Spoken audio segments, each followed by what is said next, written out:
Hello, my name is Corey Baird. This is going to be kind of a background in my experiences sort of video, sort of like a video resume. So, the first thing that I'll say is one of my first jobs was a paperboy. I did that for 5 years. I started at the age of 10 and I did it till I was 15. As soon as I could get a worker's permit, I transitioned into another job, but more about the paper route. The paper route was great because it gave me something to do after school every day. I had papers that showed up from the paper company. I had to wrap them, throw them in a plastic baggie, put them in a newspaper delivery bag, and ride my bike around the neighborhoods and deliver them. It was great. And on the days that it was crummy, my my sweet mother would drive us. Thank thank God for her. Uh, so there was that. Did that until I was 15. And by the way, guys, this is the third time I've recorded this video. The first two times this mic was not properly charged. So this is gonna probably be a little bit faster. But I'm just gonna get it done. So turned 15, got my worker's permit from the town, and I started working at an Italian shop called Sam's Italian. That was another good gig for me. Uh,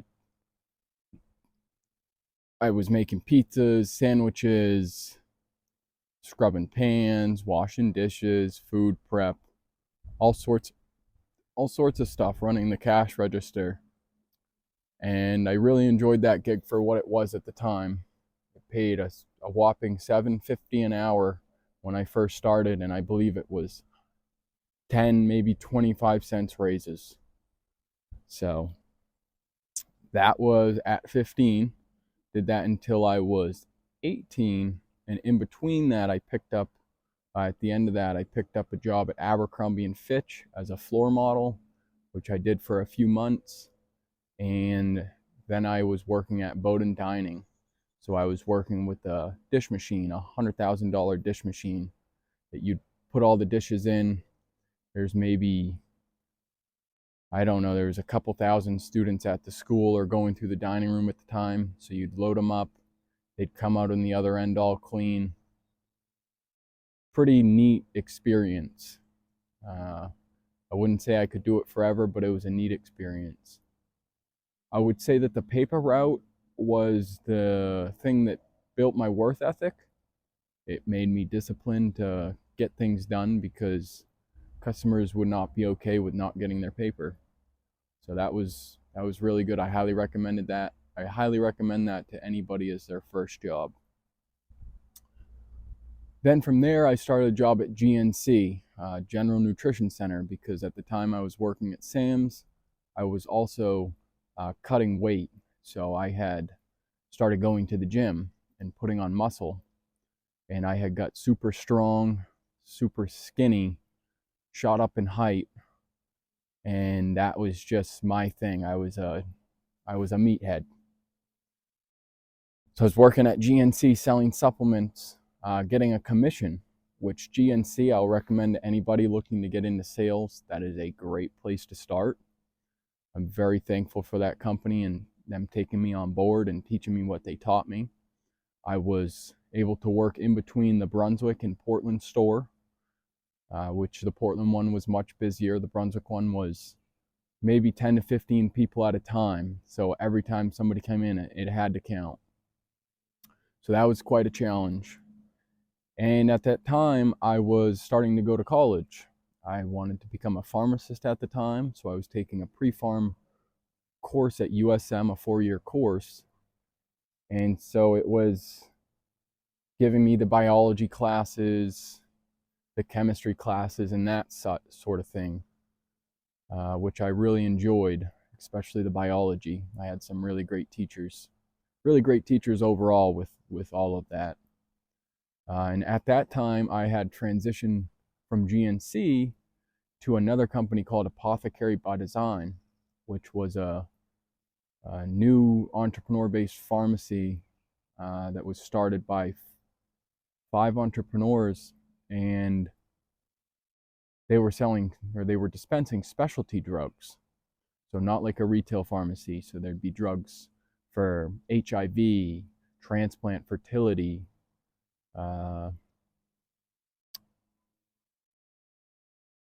whole bunch of different things. But anyways, they were very specialized, expensive drugs, and you needed certain people to work with them. So after maybe a year or two of working there, I thought to myself, this isn't necessarily serving me the best it could as far as a job. And I was looking into the medical cannabis field because that had just started booming and opening up. Things were becoming legal. So I started a job at HTG, which is High Tech Garden Supply. And they basically gave me the runaround on how to grow and all the equipment. And I met some people and eventually started my own medical cannabis grow with somebody, which has done really well.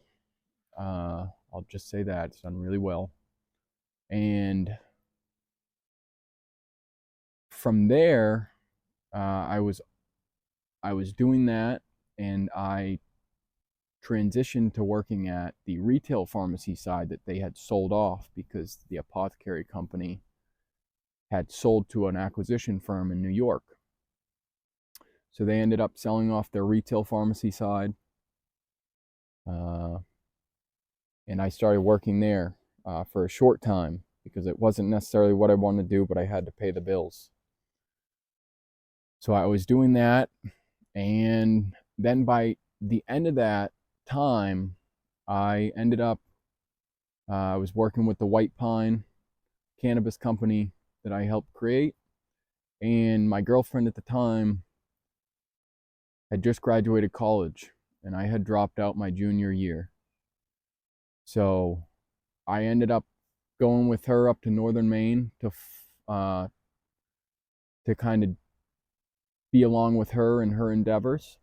And I helped out a guy, Gulf of Maine, who had a marine research, and he sold marine specimens, that sort of thing. Very niche, unique, very neat company. He was doing very well for himself up there. So I did that for a short time.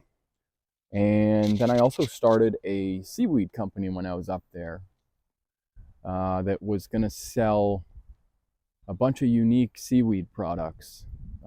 That's for a later video. I can talk about that.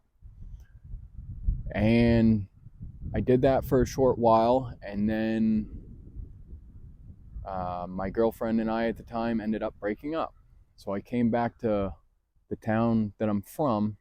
So I was with family, and I started back up working at Sam's Italian as a supervisor, which was a little bit better of a gig, a little bit more laid back. I did that for a short time, and then kind of thought to myself, I need to branch out and do something different. I need to gain some more skills. So I started working with foundations, and I really liked that. It was good, laborious work. It was neat being around all the different machines and learning about construction and houses and how that's all done. So I did that for maybe a year and a half or two. And then I thought to myself, why don't I go and try to see what I can do back at the cannabis company? See if I can bring anything more to the table. So I did that. From my eyes, I got things better up and running as far as the workflow of that. Some things were, taken care of. And at the time, I had a substance issue. So I was drinking, and I told myself that my health is number one, and I got to do what I've got to do to get that back. So I ended up cold turkey, getting rid of the alcohol, came back up to where all my family's at, and it's been over 3+ years, and I've been alcohol free, and it's, thank God. So I did that. I was working some different jobs. I seal coated driveway. I did some gardening gigs, did some snow shoveling, anything I had to do to make sure that I was keeping going in a forward direction and I wasn't going to fall back into the negative spot I got myself into. So after that, I started at another company, Goodwin, which sold cars. So I was working on the lot, making sure the cars were all aligned and that sort of thing. Cars were checked in. And I did that for a short while, and then I thought, I'll get back into the cannabis stuff. And what I've kind of come to find out is the cannabis stuff is a great avenue for some people, but it wasn't necessarily for me. So I ended up working at a place called Ganjco, had my experience there, did what I could, and I left shortly after. And then, let's see, I pretty much have done gardening and landscape type work for the rest of that summer, and here I am today. This past winter wasn't too crazy with snow shoveling. I've just kind of been making it by, and I recently started putting more energy into my YouTube this past summer, hoping that this is going to be the avenue where I can grow on and be able to do my own thing and be in my own energy and see what I can bring to the table for myself through this camera. So I made sure to get a nice phone with a camera on it, and this is where I'm at today. And I just want to say thank you everyone for the support. I've got 163 subscribers. That is huge, and I'm looking to keep growing. That's kind of been the end of this video. If you guys have any ideas for videos, certainly drop them in the comments. I would love that. And please like and subscribe. Thank you guys so much.